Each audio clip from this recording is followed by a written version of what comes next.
Hi, hello, and welcome to The Story Is podcast with Katie and Amanda. We're so happy you're here. Welcome. I still can't believe we're doing this. It's time. And it's like very official. Like all the things in this room are very official. We have a microphone, we have a camera, we have the whole thing. They'll never be able to stop us now. No, and you'll never hear the last of it. But hi, if you're new here, welcome. We're so glad that you're here with us. If you haven't met us before and we haven't been on your screens for whatever reason, or you haven't been into the store, we're so happy to have a chat with you, yap about books and whatnot. But just to give you a little background, this girl right here, this is Katie. She owns, I'm so sorry, I'm throwing things around. She owns Trope Bookstore here in Charlotte, North Carolina. It is a romance-only bookstore, and we've known each other for almost 11 years. I'm sorry, I have to stop you already. You've already made a kerfluffle. It's Trope Bookshop, babe. Sorry. How dare you? I'm At sorry. Instagram, Trope Bookshop. I do know that, and I'm sorry. I'm sorry. Your manager title has been revoked. I was always the personality hire. Okay, continue on with your flowery words about me. I don't know where I was. We've known each other for like 11 years now. Yeah, which is that's right. Crazy, considering I can't be older than 30. Well, surprise, we met when we were children. Children. That's not true. We were full adults. We used to work in logistics together, actually. Some of us still do. Oops. Trigger point. But yes, that is how we met, and Katie decided that we should be friends, and the rest is, as they say, history. Her story. That feels far. But okay. Who am I?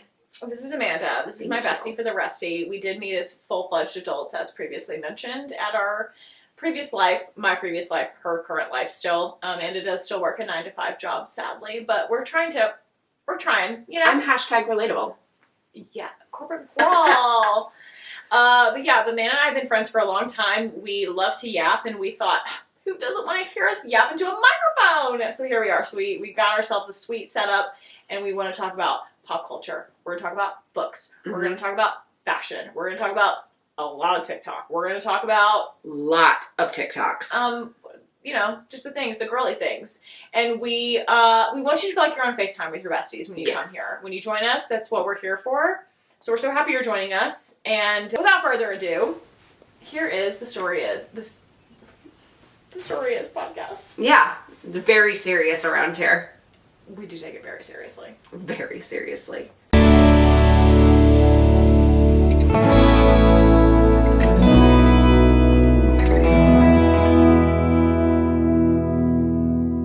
Okay, so you traveled this week. Tell me everything. Where'd you go? How was the trip? Tell me everything. Yes, pardon the sound. I'm still getting over it. I got a sick new souvenir for my trip. It was an inhaler.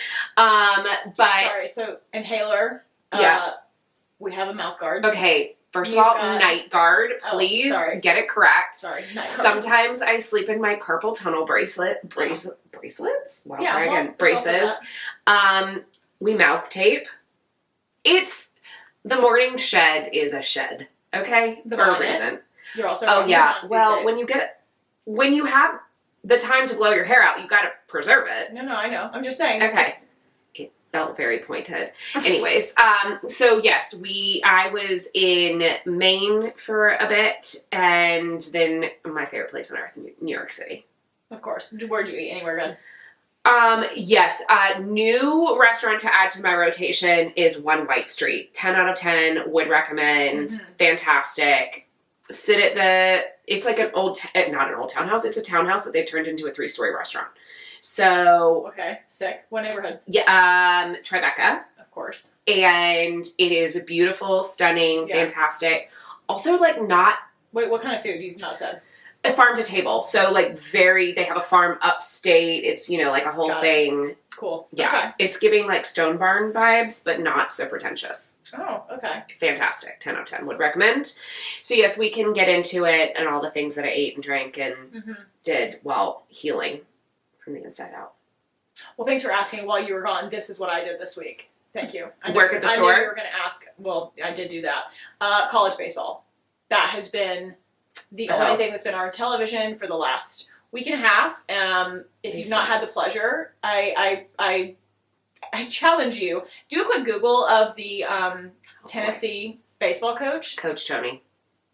I know nothing about sports, Absolutely but I know about superb. Tony. Absolutely. Coach Tony, if you see this, love you. Hey. Hey, did he get any fights this week? He did. He's saucy. He likes to fight. So yeah, he's... Who did he fight? I don't think he like fought, but they played Vandy and Tennessee and Vandy. If you know anything about sports, they do not like each other, and it was very tense. So they were chirping. He was chirping. Yeah, they were chirping big time. I love it. Yeah.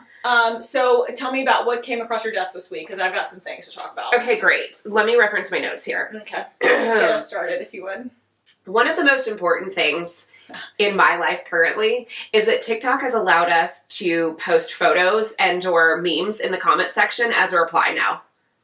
Okay, are you going to talk about Andrewski or Pedro Pascal? Which two? All of the above. Okay. Listen, Andrewski, he... Best follow on TikTok, question mark? Worth it. He's so... On all the Love him. socials, really. Love him. But the unhinged comments section, whenever, and he knows what he's doing. He does. I love you women out there. And listen, the gays and the days too, in his comment section. This comment section is what we're here for, truly. They can't take TikTok from us for that reason. I see a photo and I'm like immediately to the comments. And now that, just like the stick figure drawings, have you seen this one of like the person like at their desk? Just watching the camera. I like the ones too where the sick people and they're like bent over. Oh, like, yeah. Spreading cheeks. Like, it's amazing. I love it. It's a 10 out of 10. That has been a very important development to me. Tell me you saw the clip that has gone viral from, I think maybe the Variety interview with Diana Aragon. Oh, from the Glee. accent. Tell me you've seen it. What is she what is happening? Okay, first of all, You've seen it, though. yeah, of course I've seen it. If you're not it's familiar, like Vogue. this is It's Vogue. Welcome to my room. I think. Oh no, maybe No, you're right. she's like It's right. I think it's right. She's like getting ready for something. Cannes. She's in the for the Cannes Film Festival. That makes sense. She is from Glee, if you don't know, and she what was her character's name? Not Brittany. Quinn. No, she was the cheerleader who got pregnant, right? That's right. Yes. That's right. Immaculate conception. What a storyline. We don't have to go down that road, but she is doing this interview. You guys, she sounds French. I don't know what's happening. All of a sudden, Yes. have you seen it? You must look it up. It is insane. I don't know what she's doing. It sounds crazy. Well, and of course, immediately to the comment section, and they're like, anybody who's a fan knows this is her. Is this her thing? Does she adopt accents? I don't know. This is the first I'm hearing of this, so I couldn't speak to it. This, honestly, I kind of love it. Do it for the plot, my girl. It's weird. It's weird, and I like it. She's very weird. A theater kid. Can I Like, tell of you? course. Well, okay, which leads me to my next point. Again, on TikTok. The resurgence of our guy, Alexander Skarsgard. Okay, this He's was one of my back. topics, so I'm so glad. Is it? Yes. Wait, we didn't tell each other. We wanted this. Wait, this is so good. Yeah, well, this is how you know. Please share. Yes. I No. give his stylist a raise. Oh my god. This is his first season with a new stylist. Yeah, I can tell. Okay, and Pardon, is it the same stylist that's working with Pedro Pascal? it is not. Okay, it is a because different it's very stylist. much giving the same, those over the But those- thigh boots. The slutty little, like, printed running shorts. Oh, I saw it. And they, like, made him get up in his nighttime interview, and they're like, wait, we need to see the outfit. He got up, and he was so giggly and happy, like, kicking his little feet. So he's in a new movie. Well, I assumed that's why he was at He's Kim. in a new movie, and he is playing a gay motorcycle man. And he's also, it's like a dom and sub. Oh. It's very sexy. Wait, who else is in this film with him? I'm not recalling right now. Okay. So we can Google We'll do that. some, but yeah, the point research is later. he's making the rounds right now of like all the interview stuff. It's giving me life. My 2007 heart could never. Eric Northman. I Forever. love him so much. He said too in one of his interviews, he was like, I think that I am the hottest villain that HBO has ever cast. Wow. Name another one. Listen, I prompted don't my mom disagree. with this morning, and she was like, I'm like, exactly. Listen, I don't disagree, but man, a bold statement to make about oneself. I think it was maybe somebody had tweeted it at him or something, and I think he was like, then took it. But also, like, he was signing off. Yeah. Listen, he is nothing if not confident. I mean, if I was 7 feet tall and a literal fucking Viking, I would be confident too. Can you imagine the ladies that he's gotten? Truly. Yes, and Taylor on the roster. He's tall, handsome as hell, baby. I'm just You saying. can't tell me that's not about him. Okay, I won't. Okay. I won't do it. Okay, I love it. Okay, so... But can you think of another villain, a hotter villain on HBO? I can't. I'm looking at Tommy and Emily, and they don't know either. No. A hotter villain on H. Let me circle back. This is going to take a minute for me to go through the Rolodex. What did you say, Tony Soprano? No. Huh? Okay. Exactly. Wow. Rip. My guy. There has to be a villain on Game of Thrones. That's exactly what I was trying to come up with. Ramsay Bolton? Well, do we think that... No this way. is going to devolve into a Game of Thrones podcast We're not going to go very there. quickly. Not today. But, you know... Jamie Lannister? Yeah. Yeah. Is he a villain? He has quite the arc, but... He did end with Cersei. He's not a villain. Sorry, spoiler. Oh. It's been enough time. Listen, if you haven't done the work, I can't help you. You know what? That's fair. I don't know if he counts as a villain, though. Okay. I don't think he's a villain. Truly. A true villain, I think, is evil through... I don't think he was evil. Was he bad? Yes. Evil? No. Evil... But doesn't that... That makes him human. Sorry. Okay. I'm Clip getting it. Clip it. There you go. My girl Dorinda forever. Okay, so coming back to the Alexander Skarsgard of it yes, all. bring us back. One of my topics that I wanted to discuss was the Cannes Film Festival, obviously. For those who don't know me, and though I may not look like it, I love fashion. Fashion girl. So Cannes this year added to their already very strict dress code. Dress code. Yes. Yes. And it was like, no, I don't even know if they phrase it as like nudity, but like you can't show excessive skin. Also, they said no like big like trains. And Correct. Stuff, right? You could not have distracting, I believe is the word that they used. Why?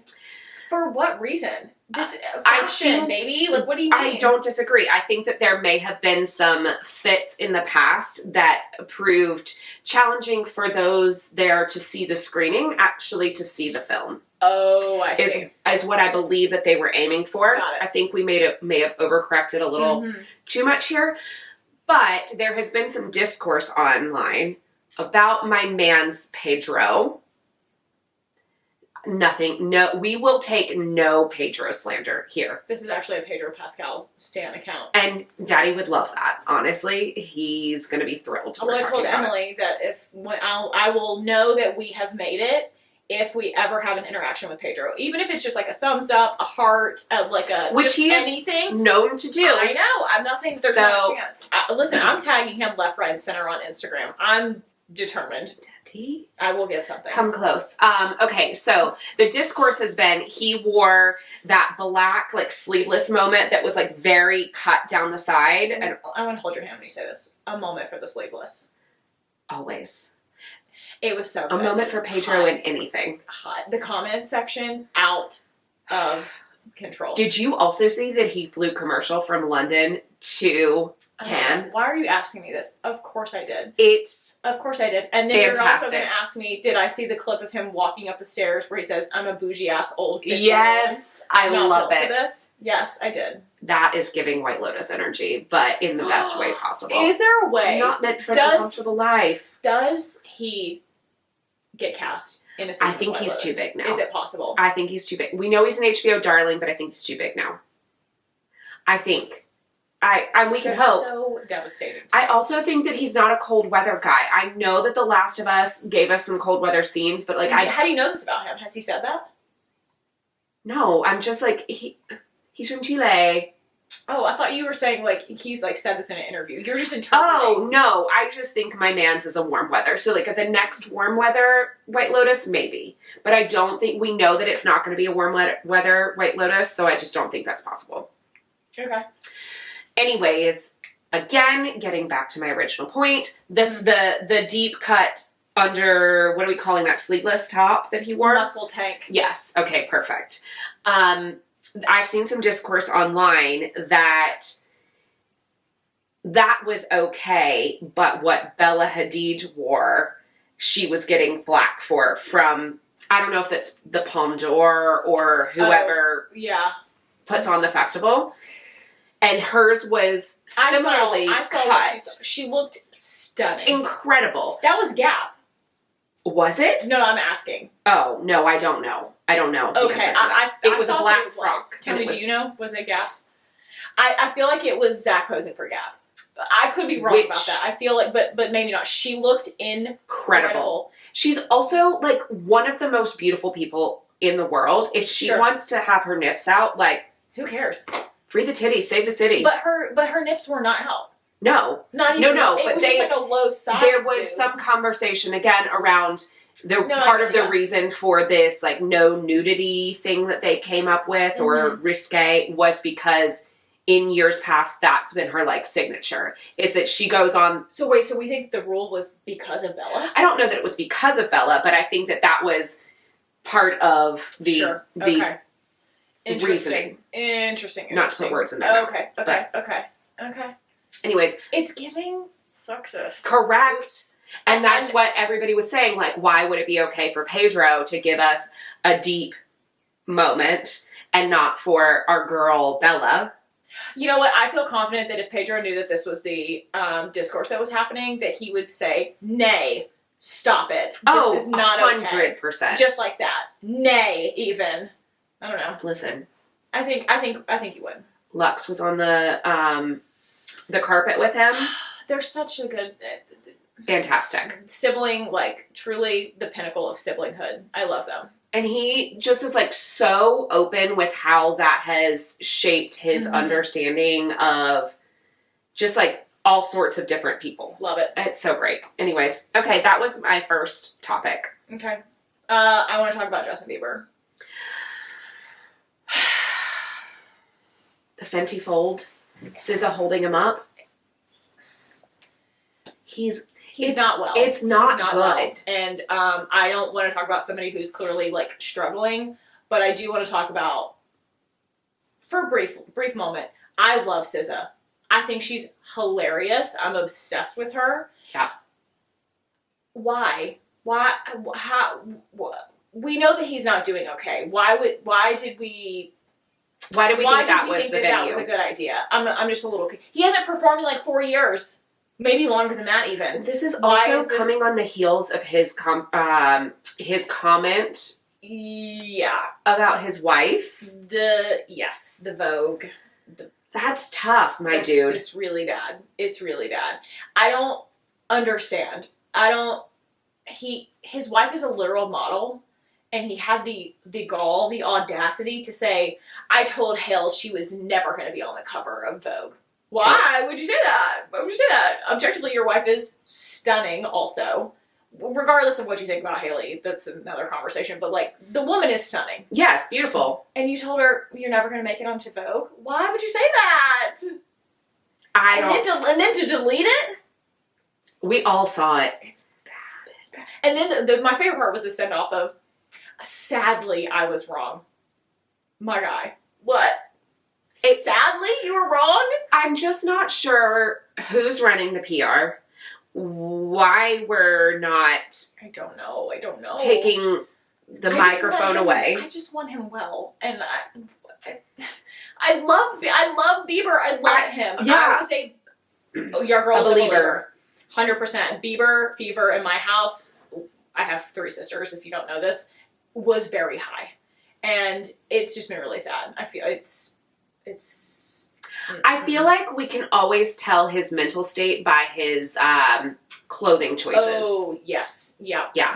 So when we really started to see a lot of baggy, oversized, not making sensical outfits, I knew that things were on the downhill slide, unfortunately.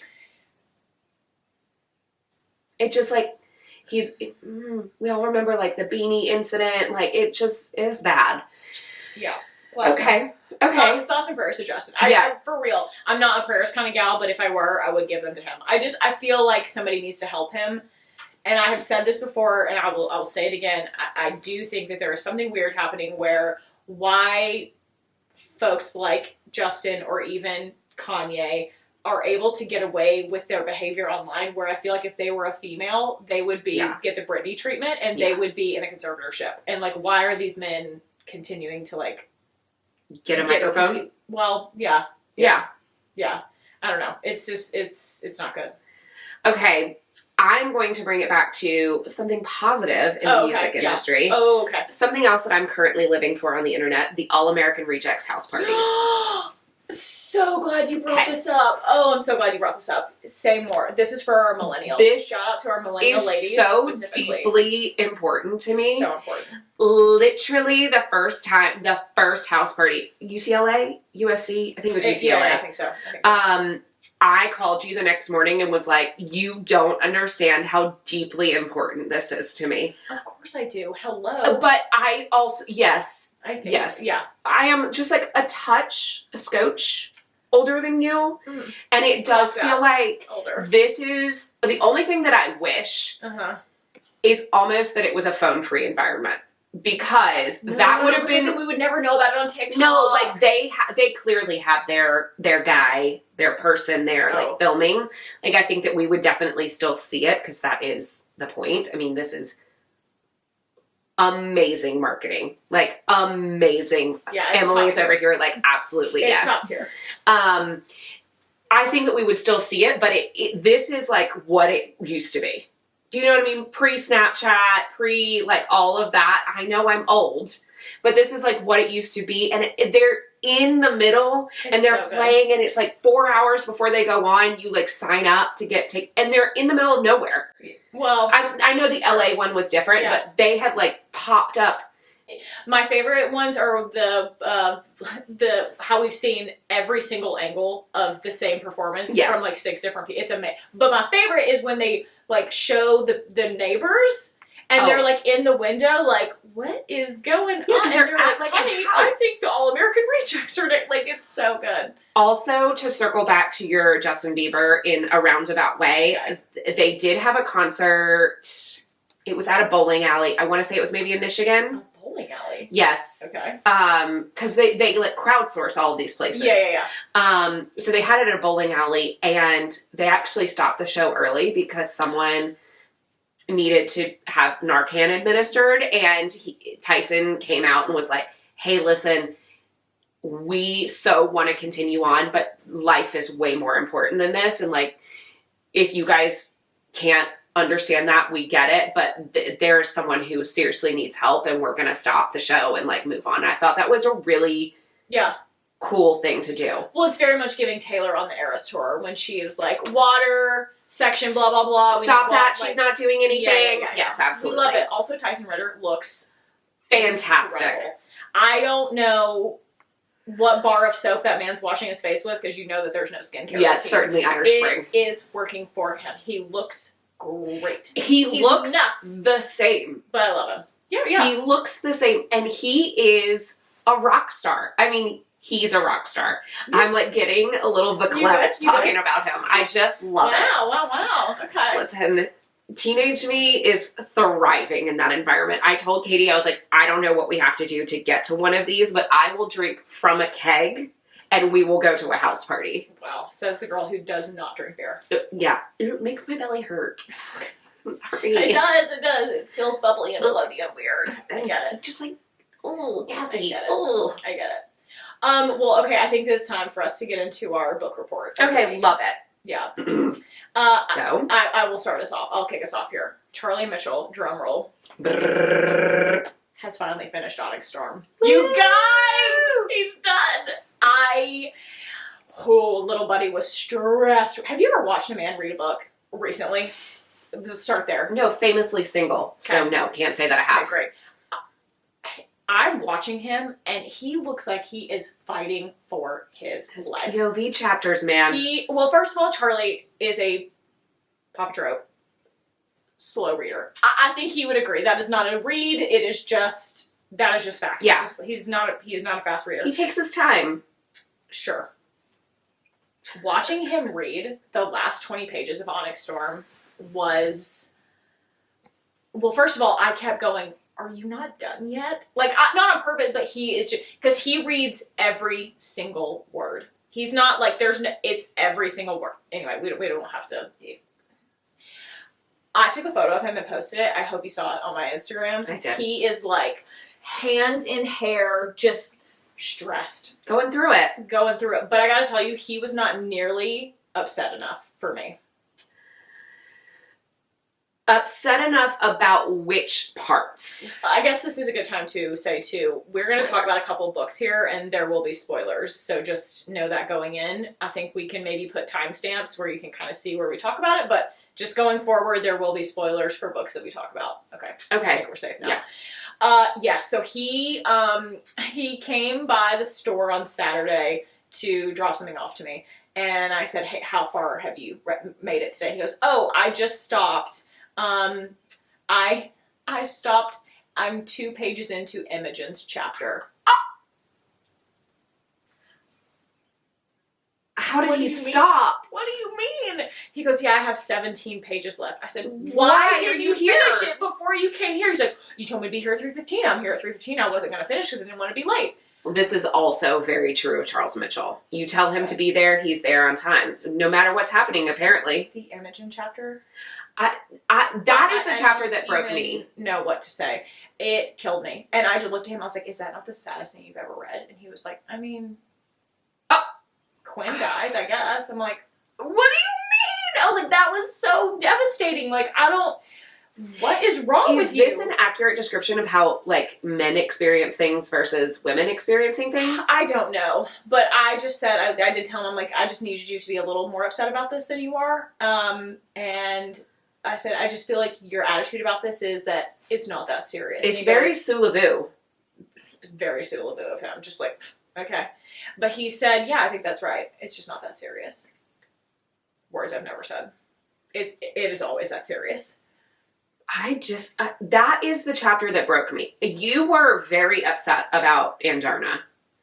I was pretty miffed about Andarna leaving. I didn't understand. Is this where we talk about our Andarna theory? I think so. I think this makes sense. Yes. Is it a theory or is it what's happening? Well, I think it's what's happening. We'll have to ask Miss Rebecca, I guess. Becky. Miss Becky. Listen, the Andarna theory, this is like, we did not invent this. No. We've just like an amalgamation of all the things we've seen on TikTok, and we're like, yes, this makes sense, and this makes sense, and like, famously, I am a vibes reader. Katie, vibes 0.5, you say? Vibes 2.0? Yeah, vibes 0.5. Okay. So I'm like reading for the funsy of it. I like to watch the creators who are like, oh, I picked this up on page 35 and then this on page 375 and these two things go together and this is what it means. I couldn't do that, even if I wanted to. Mm-hmm. So, but the Andarna theory was fed to us on social media. So whoever the original creator is, TM, good for you. I don't know that is original creator. I think it's like one of those that just like the internet kind of thinks is right. So basically the Andarna theory is that Andarna, when she leaves Violet, she breaks the bond, yep, and she goes back to her people on their little special island. And I can't remember all the names now. It's been a minute. Okay, just go with me here. She goes back to her people, and time, because she is like a time... We know that time works different. She can like slow down time, and she can speed it up, and she can do things with time. That time probably works differently on her island. So for her, she's been gone a much longer time. Let's call it 10x the time that it feels for Violet. So Violet, she's gone for a couple weeks, 2 weeks, if even that long. Yeah. A week and a half or 2 weeks or something. But for Andarna, she's been gone for 3 years or something crazy. Like she's been gone for a much longer time. So I think that will set us up for the next book in terms of Andarna being able to do some cooler, more powerful things. Her bag of tricks is gotten deeper. Presumably while Taryn is out of the commission for a while. Eeks. Yeah. Okay, so what... Anyway, he was just like, okay. I told him this, and he was like, Okay. Did he have any theories on who the brother is? Okay, so we did talk about the brother theory. We did talk about this. I was like, okay, so it was mostly me talking at him versus him really. I know this is shocking to everyone, but I was like, okay, so here's where we think like we kind of are. We've got Bodhi, Garrick, Okay. or who's the third option? Brennan? Actual brother? Oh, Brennan, yeah. Well, so those are the good ones. Those are the good theories. Then you've got like the outlier theories, which are Jack Barlow, because he refers to the other other Venom as brothers. Okay. And then there's the theory that I have chosen to accept. Do with this what you will. I do believe that the brother is Auric. Auric, also a brother. Let us not forget. Okay. I think, we don't have to get into all of this, but like there's a scene earlier in the book when Violet is separated from Taryn. Taryn is, I think it's Mira's dragon that he's helping get off of the battlefield. Okay. And Violet notes to Taryn, oh my god, there goes Auric and his dragon, whose name I can't remember. Yes. They're flying over and they're headed, let's call it westward. And they both go, that's weird. They're not really ones to like avoid a fight. Why are they flying like away from the battle? And then later on we find out that Xaden and Co are westward as well. So the implication is that Auric was flying towards wherever Xaden was. I think Xaden knew about his powers long before we the readers knew. I think they've been like in cahoots because, you know, Auric has precog. So he, in theory, could be like, I'll turn Venom. Yeah. I already know that we find a cure, so like no biggie. I can take one for the team and become a Venom and like help my guy Xaden out. Okay. I don't know. Interesting. What did Charlie think? Charlie just gave me a blank stare. It was a lot of this. Yeah, he was cool. like it was, he was like, that was a good book. He did think initially that the brother, like in his mind, he was like, oh, it's Bodhi. Like that was his, like who he thought he was implying. And I was like, oh no, babe, there are like theories galore out here. We'll have to wait 2 more years to find out. I don't think it's going to be 2 years. I think that we will get it in calendar year 2026. I just think it's going to be like at the end of the year, Q3, Q4. I don't think that she'll lose the capital that she's got right now. I don't think she'll lose that steam. Interesting. And whatever SJM is doing, it would. Are we going to talk about Sarah?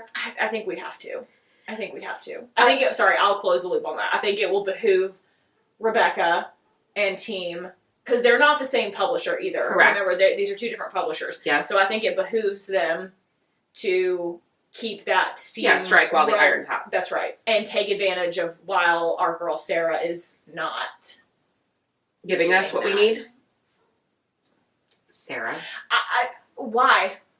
Why am I out here clowning on the internet? Sam, now I'm upset. So for the same reason that we clown about Taylor. Literally. Where's Rep TV? We know it's done. It's all done. This is the part I can't get past. The next ACOTAR book has to be done. It almost had to be written in tandem with spoilers across the SJM universe again. Shall we say? It had to be basically written in tandem with a third Crescent City book. Because of the crossover. It at least, maybe not the whole part of it, but big chunks of it have to already be pre-plotted for you because presumably Crescent City 3 and this new ACOTAR book are happening at the same time. Correct. Yeah, I'm sure that whoever her... Now I'm sweating. I'm hot. I'm sweating about this. Beta readers are, et cetera, have already gotten it. They already know. I have a theory that she's written that there are at least 2 books that are already... I think that she has written the next ACOTAR and the 4th Crescent City. Okay. Because I think that they all have to be tied together. And in order to make sure... Famously, she has said she storyboards here. She doesn't storyboard, written, which is crazy. I cannot possibly understand how that is possible. Well, I believe her. I want to be clear. That is a genius level that I just will never understand. Correct. Listen, she talks about, things that inspire her, and when she was writing, I believe it was Throne of Glass. Somebody will fact check me, I'm sure. On the airplane. On the airplane, she heard a song, and it was... what was the song? I can't remember. I think that Oh, she did she say did. it? I think that she did say it, or has said it in the past. It was some sort of classical music, and that's what gets the through line of the classical music throughout Crescent City, Tog, like kind of ties us all together. She's such a genius. So I do think that the next 2 books have been written. Now, maybe it's not signed, sealed, delivered to the publisher. Let me be clear. I think the ACOTAR book is the signed, sealed, delivered. I don't know that Crescent City 4 has been signed, sealed, delivered to the publisher, but I think that they both are living and breathing in book form right now. What is the delay?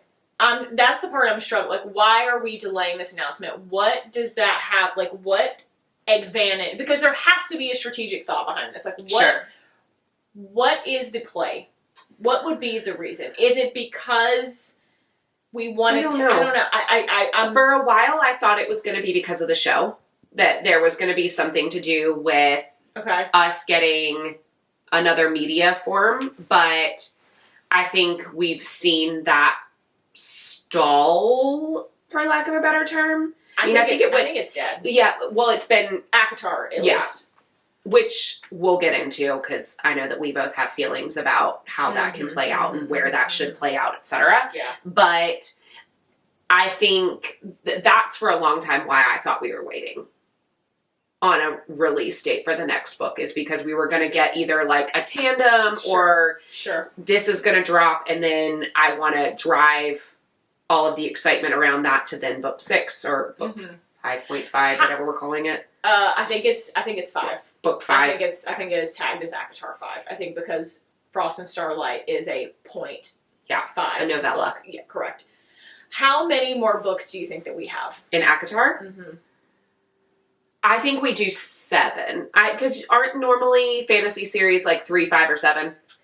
That's a very traditional. Yes, that's very traditional. And we know that she has another series that she's working on. Yeah. Yes. Well, I just think about all the loose ends that still remain untied up, right? So we've got literally so many. More, Lucian, Eris, Elaine, Azriel. What are we doing with Tamlin? Yeah. What does the crossover continue to look like? I just feel like we still have a lot of runway here.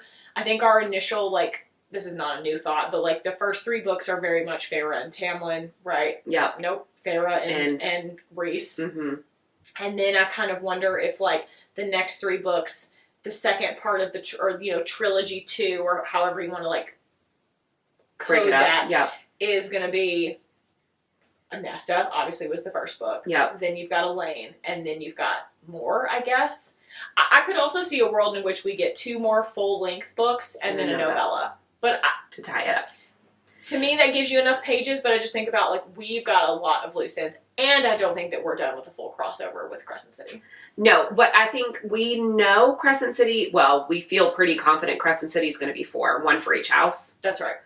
That's not been confirmed, has it? No, I don't think so. Maybe Bloomsbury has confirmed it, on the back end, but I don't know that she has confirmed that. I don't think she's confirmed anything, which is Then I think smart. we get the overarching series. In my opinion, I ascribe to the metaverse, that this is all happening potentially at the same time.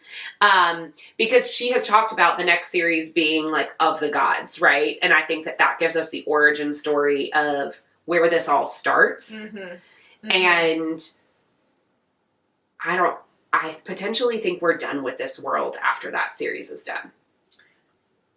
Yeah, I'm sure she wants to do something new and different and fresh. I'm sure of it. She's a creative. She would want to be able to do something else. So that I think that's what happens next. I think that we get ACOTAR, but I guess there is a world in which maybe we don't get the 4th Crescent City book until later if there's going to be more crossover. Hey, do you want to know something really crazy? So I was looking at the release dates of the old ACOTAR books, the ACOTAR books, and then Crescent City and Throne of Glass when she was wrapping Throne of Glass up. The last Throne of Glass book came out in 2019. Yeah.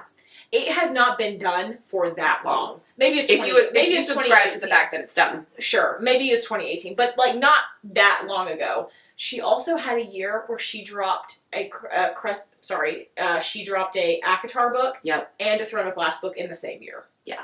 So I don't think that that's totally off the table too, of where we get a Crescent City book, let's call it in January, And then we get a November or something like that. Right. Interesting. So I would love I don't that. think that is. I also don't think it's off the table. Now, this would send the girls into a spiral if the next ACOTAR book is a novella. We will have a riot on our hands. If it is a way novella, they have been teasing us online with this Bloomsbury doing their like the bracket and like yes, the fighter, pick your fighter, chaos, anarchy, even it. Please don't. Please don't. Why do okay? So that brings us to like, why do all of this PR? For I still think that we are getting something very soon. I still think that, like, I understand that we miss. Listen, me, Clown knows, fully engaged. I was on for that. Yes, yeah. I was certain you couldn't tell me that it wasn't coming that day, and then it didn't. I just don't understand why we're waiting. The bracket's now finished. Everybody who got the 8-foot or 6-foot or 7-foot book has the 7-foot book. I'm sure mine just got lost in the mail.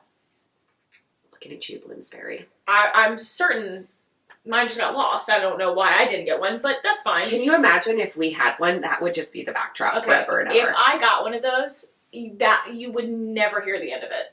That would be it. That would be my entire When you were done with it at the store, where would it live? Well, do you get to keep it? Certainly, right? No, I don't think so. I think they pick that back up. I don't think that's yours to keep. No way. What are they going to do with all of them? Branding for when the next book comes out. I don't know. I have no idea. Your logistics girl here is like, the cost to package and ship that twice? Hey, I don't know. Never mind. Anyways. Okay, I'm going to move us on because I think that we have to talk about this. Oh. We got to talk about Silver Elite. It is time. Who is Danny Francis? I finished it last night. I'm proud of you. Thank you. You kick us off here. Okay.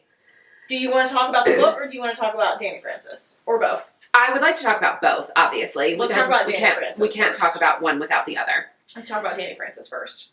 All right. So the scuttlebutt in the community is, and what the publisher has confirmed, is that it is a New York Times bestselling author. And we understand them to be Canadian. I think she, her pronouns have been used. I do believe it is a female. I'm just generalizing here. Okay. Yeah, who do you think it is? I loved the theory that it was Elsie Silver. I know that has been debunked by Elsie herself.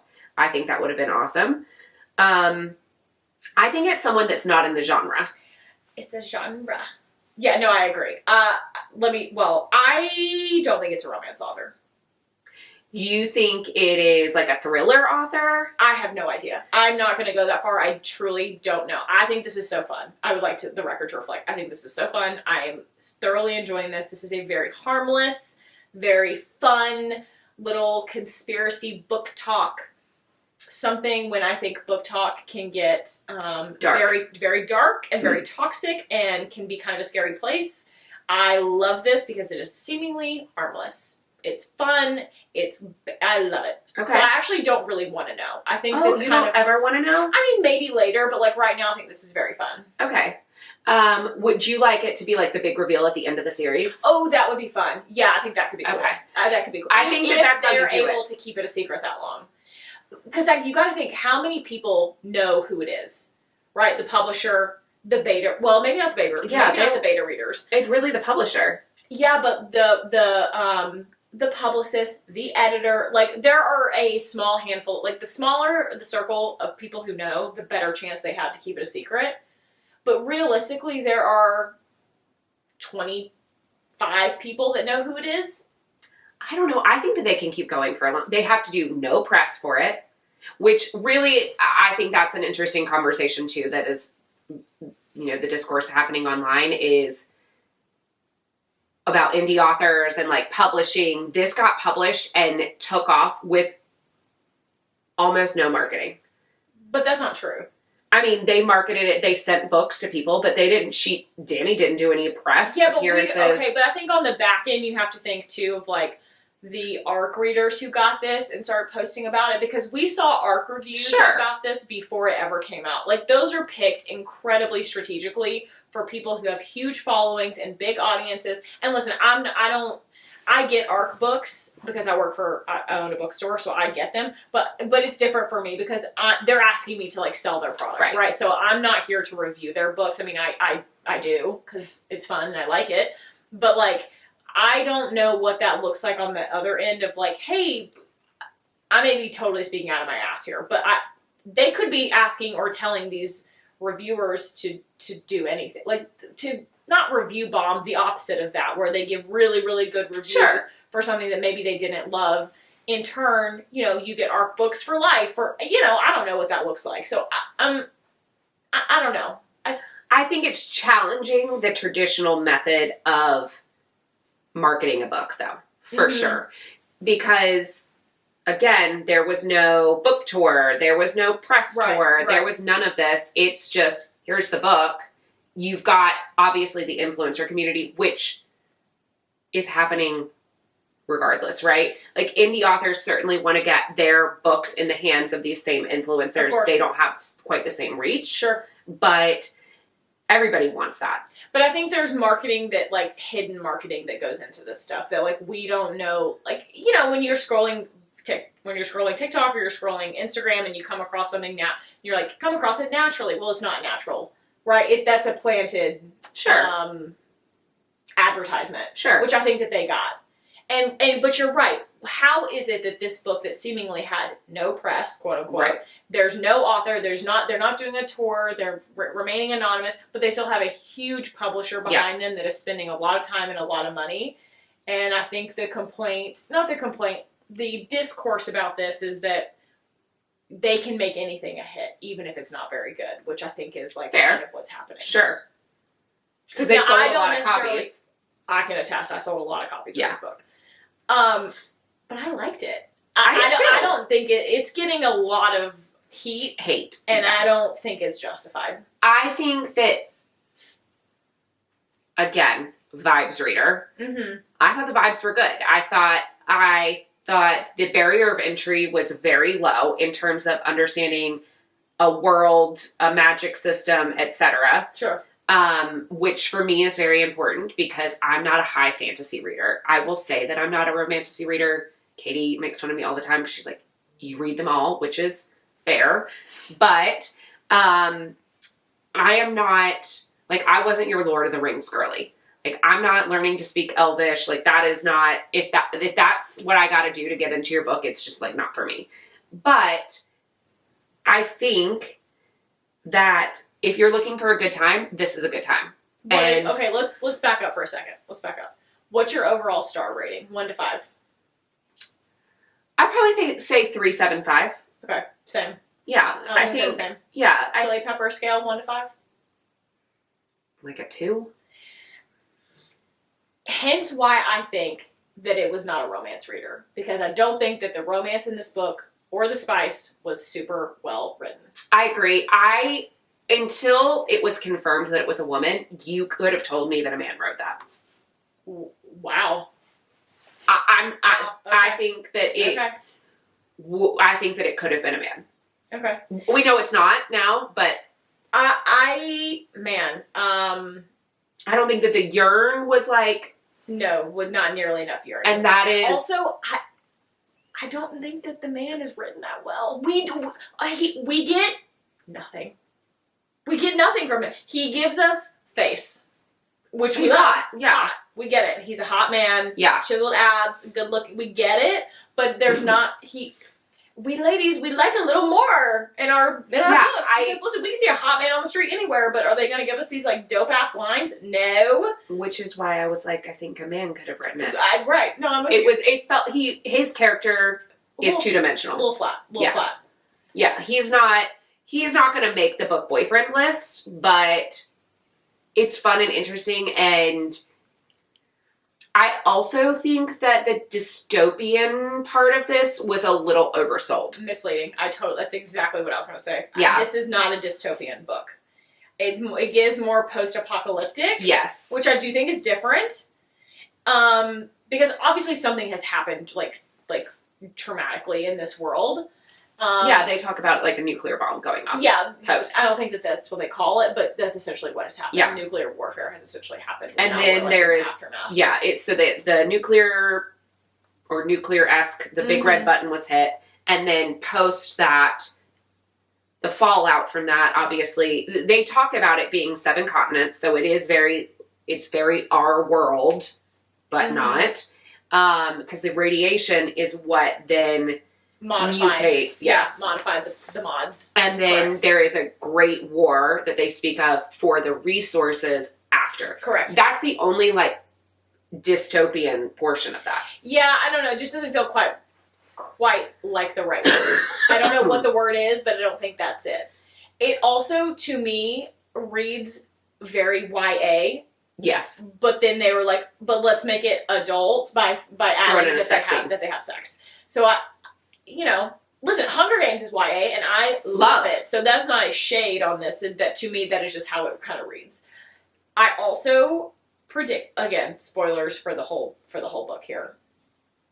I knew on page 20, yes, the minute she accidentally waltzes into this hot-ass man's room with the dark hair and the tattoos, I'm like, well, that's our guy. Yep.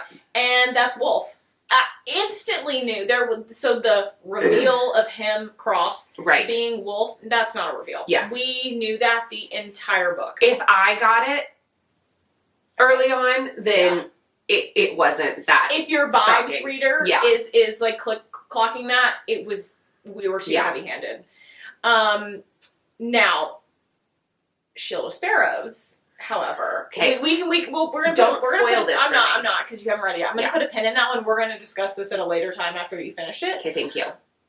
Shield of Sparrows, there was a reveal that I also predicted in that one. It did not take away from the enjoyment of the book for me. This one, I had a harder time because I'm like, well, how long until we find out that our girl's gonna figure out that Cross is Wolf. Which then goes back to Devoney Perry is a romance writer. Slayed it. Right? So I cannot wait for you to read that. It was so good. Okay. So okay. But on the TBR. Silver Elite. I'm back. I texted you yesterday. I flew through the back half of this book. You sure did. And I was texting you updates yesterday. And I did get a little head faked. I thought that the pilot, the hot shot pilot that they kept talking about, I was like, oh, this is someone we know. This is going to be a reveal that, like, this is somebody that we know. And I was like, is it Cross? Is Cross our guy that's, like, he's playing both sides of the fence and, like, really double cross? Oh, that's good. Good one. Is he their guy? And turns out it was not. No.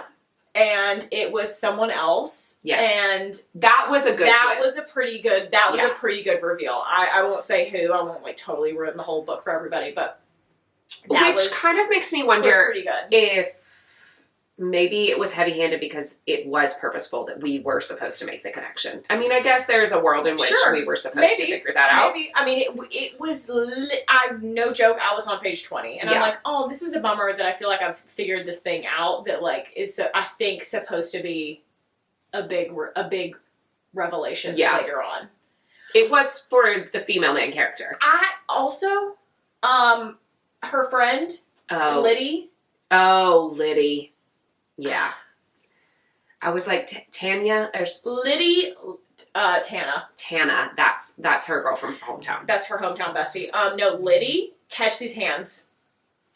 Catch these hands. I was so mad at her. Yeah. And our girl, Ivy, is she a real one? Like, we got to keep 2 eyes on Ivy because I think she knows some stuff. I think she knows some things. Yeah. We need her.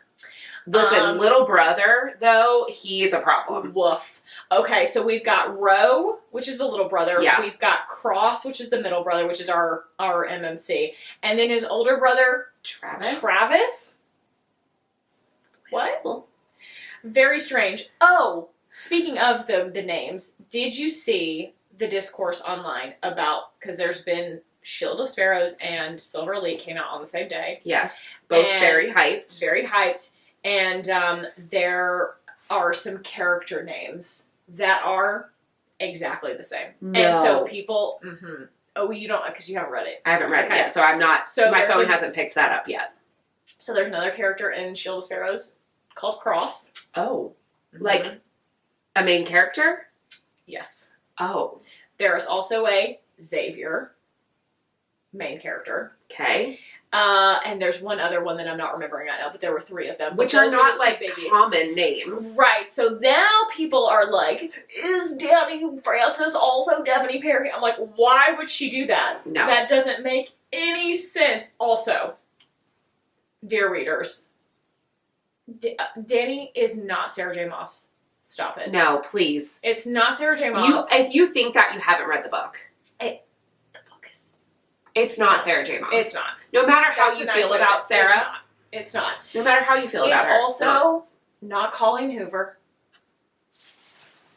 Let's just go ahead and But throw that would have been hilarious. amazing. I kind of wish that it was. And it's also, there was another big one too that I was like, you guys, get serious. It's not her. the man theory was Pierce Brown, but not. Have you ever seen Pierce Brown? Hot.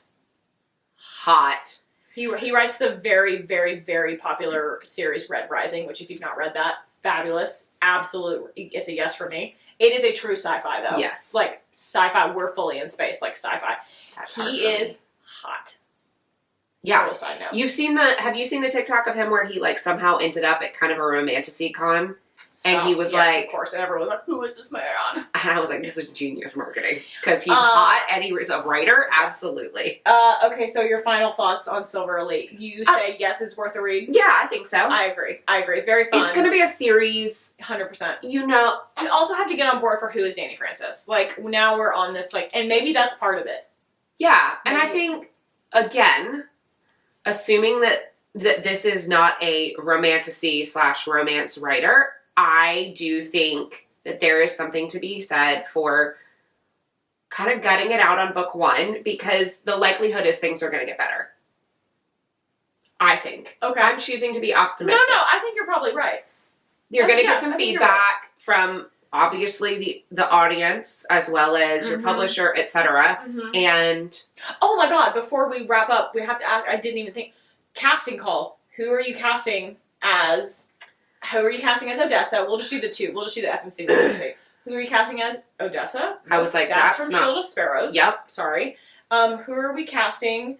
I've read 3 books since then. So, Ren. okay. And who are you casting as Wolf/Cross? Wolf/Cross, he's a big guy. I have no idea what he looks like. Okay, I had a very hard time visualizing him, other than just being, like, big. this is not right, and so it's going to be bad, just know. Okay. Alan Richardson, is that his name? Rickman. No, not Alan Rickman. No. Oh, sorry. Richardson. You're right. Yes. From- But it's not, it's like, is it Richardson? Yes. Or is it Rick? Yes. Rickson or something. It's spelled weird, right? He's... Anyway, I know, yes. Very hot. What show is he on? The one... Reacher. He Jack plays Reacher on Prime. Mm-hmm. I think that Cross is supposed to have dark hair, though. Isn't he dark-haired? So Yeah. we have to, like, work with that, but... Doesn't he have dark hair? No, he's a blondie, like a... Okay, we're talking about 2 different people then. We're talking about 2 different people. That is who I'm thinking of. Oh, that is him. Oh, I guess he does Okay. have kind of darker hair. I thought you were talking, okay, I thought you got confused and we're talking about the man, doesn't matter, we're gonna, nope. That's who I'm imagining for Cross. Yeah, hot. Because he's like... He's too old though. Okay, in casting no, calls... sorry, no, you're right. My bad, Okay, for those of you who aren't part of our book club, casting call is where we suspend disbelief. And you can cast Brad Pitt from Fight Club in the scene in which he's selling the soap in the seersucker suit. Hot. For something that is written today. Okay, I'm Thank sorry. you very I'm much. sorry. That was my bad. No, I as soon as I said it, I felt bad. I'm sorry. Who am I picturing for Ren, though? Can I tell you who I was saying? Yeah. Piper. No. That's all I could see was the girl who plays Piper in season 3 of White Lotus. Oh, okay. Sarah Beth something. She's got like a 3 name. Wow, that's very on brand for playing a girlfriend. Yeah. Sarah something. Anyway, that's who I was envisioning. Okay, I can see that. You know what's throwing me off for Cross, though, was that he is a military man, so he has, like, short hair. He does not have long hair. Yeah. And that really threw me for a loop. Alan. Because usually when I'm seeing our hot men, I'm visualizing, like, a really great, like, longer head of hair. Oh, I'm so sorry. A blonde lace front wig? I mean... Toss a coin to your Sarah Witcher. Catherine Hook is her name. Got it. Yeah. It is not Henry Cavill. Don't you dare say it. I didn't say it. You just said you were picturing I think he's taller and diva. You know who I'm seeing? Borkin from Throne of Glass. Another fictional person. That's who I was seeing. Okay, it's hard to cast a fictional person as yet another fictional person. Or Kingfisher from Quicksilver. Okay, also a fictional man. Important. Listen, I'm just doing my best, okay? I don't know. Important about Kingfisher. How's that gonna work? I don't know. Anywho, well, I say yes. And it's a yes for me. I do agree. Is it the best thing I've ever read? No. Is it worth a read? Absolutely yes. Yeah, put it on the TBR. Agreed. So. Any last thoughts? No. Well, I can't believe that at the end? Is this the conclusion of our episode 1? I can't believe it. It was so much fun. Just flew right through it. It's just like we do this all the time. Well, you did have to tell me earlier today, hey, I'm going to need you to put a pin in this conversation because we need to save it for the pod. So we're so excited that you guys have made it this far, and I can't believe. Yeah, mostly just thanks for listening, and make sure to follow us on all the socials. The story is pod on all platforms: TikTok, Instagram, YouTube, all the things. Follow us there, and we'll see you next week. Yeah. Now get back to your book.